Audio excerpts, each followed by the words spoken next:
AITA for confronting a coworker who keeps stealing my food from the office fridge? You seriously think no one's going to notice, Brad?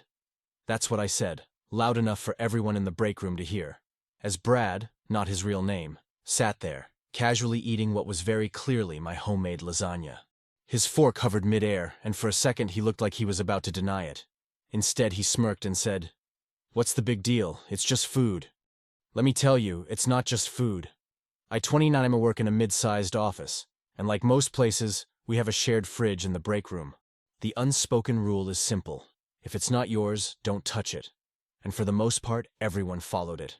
At least, that's how it was before Brad joined the team. It started small, a missing soda here, a half-eaten yogurt there. No one thought much of it at first. We all figured someone had grabbed the wrong thing by accident. But then my carefully packed chicken curry went missing. Not just taken, gone. The container wasn't even in the sink. It had vanished without a trace. At first, I thought maybe I'd forgotten it at home. But when it happened again with my leftover pad thai, I knew something was up. I asked around, trying to figure out if someone had moved it or maybe mistaken it for theirs. That's when Jenny, 30F, one of my coworkers, gave me a knowing look. "It's probably Brad," she said. "Brad?" I asked, confused. She nodded. "Yeah, he's always borrowing food. He thinks it's funny. Don't leave anything you care about in the fridge." Borrowing? What kind of psychopath borrows someone's lunch? It's not like he's going to return it half-eaten. I decided to let it go for the time being, hoping it was a one-time thing. Spoiler alert, it wasn't. The final straw came when Brad took the lasagna. This wasn't just any lasagna. It was my grandma's recipe. The kind of meal that takes hours to make and tastes like a warm hug. I'd been looking forward to it all day, but when I opened the fridge, it was gone. All that was left was an empty spot where my Tupperware used to be. That's when I realized subtlety wasn't going to cut it. Brad didn't care about unspoken rules or decency. If I wanted this to stop, I'd have to catch him in the act. Step 1. Set a trap. I bought a cheap, discreet camera online and hid it in the break room. It wasn't fancy, but it had a clear view of the fridge. For 2 days, I brought in decoy lunches. Nothing too exciting, just plain sandwiches. Sure enough, the footage showed Brad sampling both meals. He didn't even try to hide it. He'd walk in, open the fridge, and grab whatever looked good. Sometimes he'd eat it right there in the break room. Other times, he'd take it back to his desk like it was his. Step 2. Pack something irresistible, but not without a twist. I decided to bring in another lasagna. But this time, I added a secret ingredient. Ghost pepper sauce. Now, I'm not a monster. I made sure it wasn't dangerous. Just spicy enough to leave a lasting impression. I labeled the container clearly with my name and a big "Do Not Touch." The next day, I set the container in the fridge and waited. Around lunchtime, I walked into the break room just in time to see Brad sitting at the table, twirling my lasagna on his fork like it was his last meal. "Dude, is that my lunch?" I asked, loud enough to grab everyone's attention. Brad froze, fork halfway to his mouth. For a second, he looked like he was going to deny it. But then, with a smug grin, he said, "Relax, man. It's just food. You can make another one."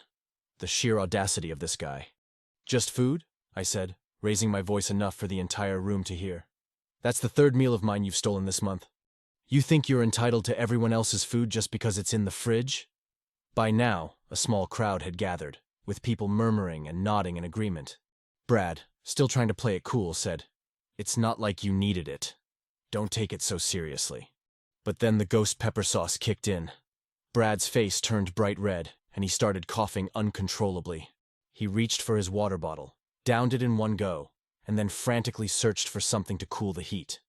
Meanwhile, the room erupted in laughter. Even Jenny, who rarely gets involved in office drama, was wiping tears from her eyes. "You okay there, Brad?" I asked, unable to hide the smirk on my face. He glared at me, still coughing. "What the hell did you put in that?" he choked out. "Oh, just a little spice," I said. "Maybe next time you'll think twice before stealing someone else's lunch." Most of the room clapped or cheered, and for a moment, I thought that was the end of it. But Brad, being Brad, couldn't just take the loss. Brad wasn't about to back down. Between gulps of milk someone had handed him, he spat out, "You think this is funny? You just poisoned me!" "Poison?" I said, raising an eyebrow. "It's ghost pepper sauce." Totally harmless. Unless you count your ego. The room chuckled again, but Brad wasn't laughing. He stood up, his face still red and his shirt damp with sweat. You all act like I'm the bad guy, but I'm not the only one who takes food from the fridge. Half of you do it too. Why am I the one being singled out? The room went quiet. Everyone exchanged glances, but no one stepped forward to defend him. That's when Jenny decided to step in. You're the only one who consistently takes food that doesn't belong to you, Brad, she said, crossing her arms. I've been bringing my lunch in a lunchbox and hiding it in the freezer because of you. Do you know how sad that is? A grown woman hiding her lunch from a grown man. Brad tried to argue, but Jenny wasn't done. And it's not just lunches. You took my Diet Coke last week. You ate half of Paul's leftover pizza and left the box like you didn't touch it. Oh, and let's not forget the time you took the cupcakes someone brought for their kid's birthday and said, I didn't think they'd mind. At this point, Brad realized he wasn't going to win. He muttered something about how the fridge should be community property and stormed out of the break room, still coughing from the ghost pepper. But the story doesn't end there. I figured Brad would sulk for the rest of the day and let it go.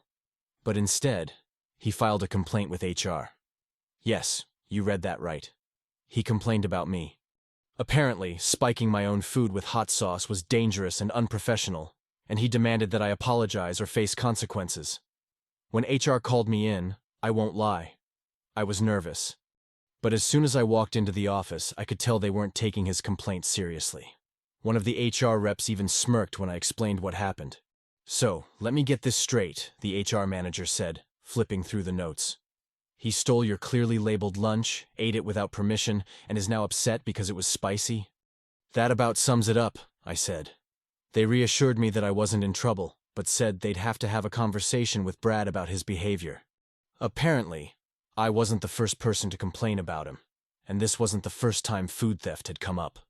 The next day, Brad's desk was empty.